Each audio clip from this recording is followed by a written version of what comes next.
Mga kapatid, ramdam nyo ba na napapalayo ang kalooban ng mga anak nyo dahil wala kayong time sa kanila?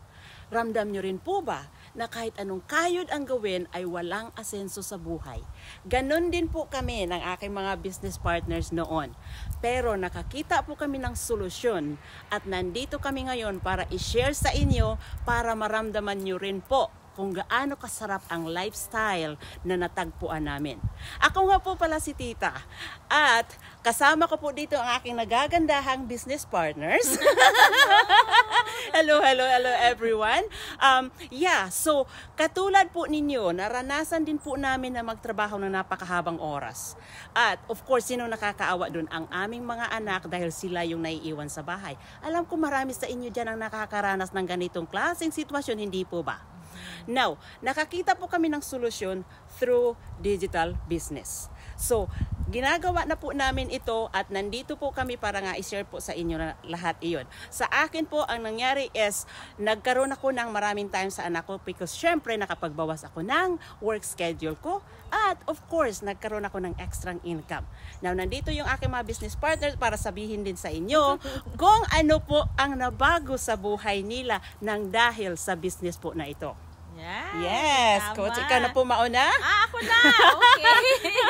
Isa rin po ako sa libong mga tao ang nabago ang buhay dahil sa business na ito. 4.5 years ko na itong ginagawa.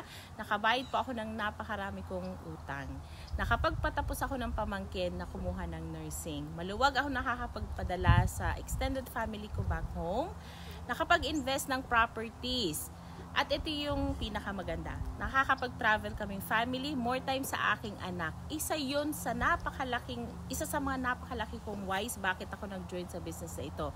At hindi lang yan, dahil nakapag-quit din ako doon sa corporate job ko of almost 14 years. Mga bagay na dati, parang ang hirap abutin. Pero dahil sa negosyo na natagpuan ko nga 4.5 years ago, natupad lahat yan. Yes. Ang pakinggan naman natin si Sis Laina kung ano nangyari sa buhay niya. Magandang araw sa inyo.